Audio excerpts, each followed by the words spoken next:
Aujourd'hui, je vais vous présenter le VV250. Il permet de faire communiquer et de transmettre les données et les défauts qui peuvent apparaître sur les batteries entre un CCGX d'un côté, donc comme celui-là, ou un système Venus, et un UBMS donc de Valence, donc qui permet de faire communiquer l'un avec l'autre dans les deux sens.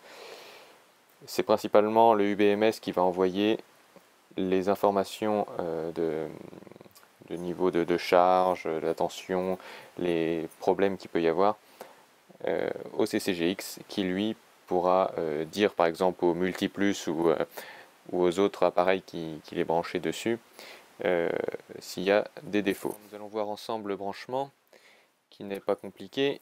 Vous avez besoin de la deuxième version du kit de raccordement du starter kit.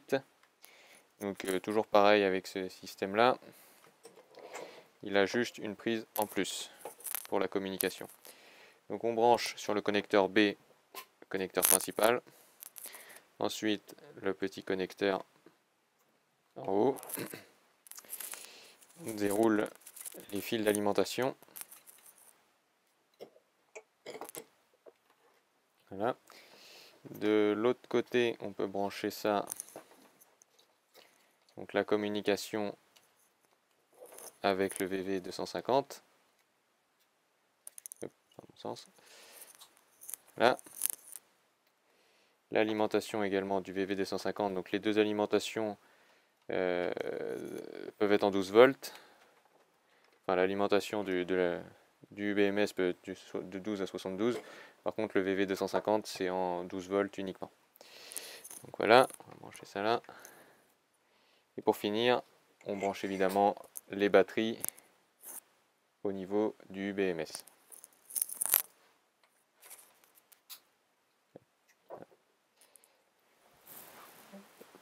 Pour finir les branchements, il faut raccorder le câble RJ45 du VV250 au niveau du CAN bus du CCGX. Donc voilà. Donc une fois tous les branchements terminés, on peut mettre en route le UBMS. Et voilà. Et on va voir apparaître une ligne donc appelée UBMS avec le pourcentage, la tension et donc l'intensité. Si on retourne sur la page d'accueil, voilà, on voit aussi les informations. Donc là, il n'y a rien de branché, donc c'est pas très intéressant.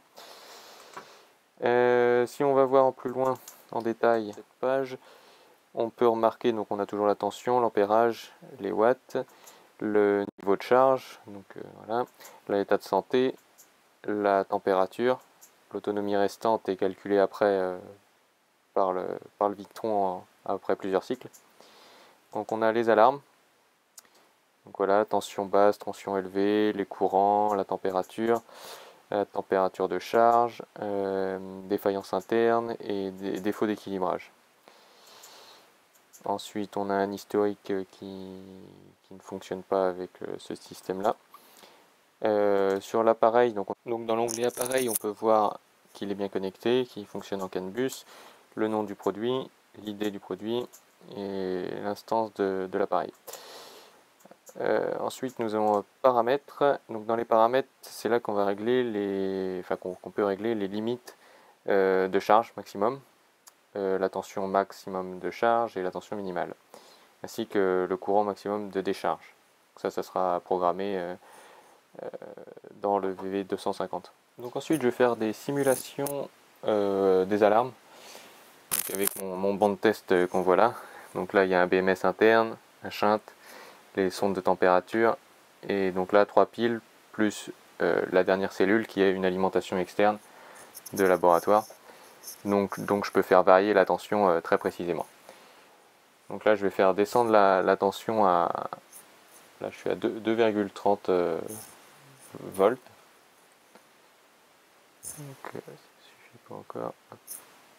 Et voilà, là on peut voir qu'on a une alarme qui est arrivée, donc avec tension faible d'une seule cellule. La tension globale est à 11,9 Mais vu que c'est ça le gros avantage, vu qu'il n'y a qu'une seule cellule qui est descendue, là le Victron le détecte, ce qui n'aurait pas été le cas avec un multiplus directement ou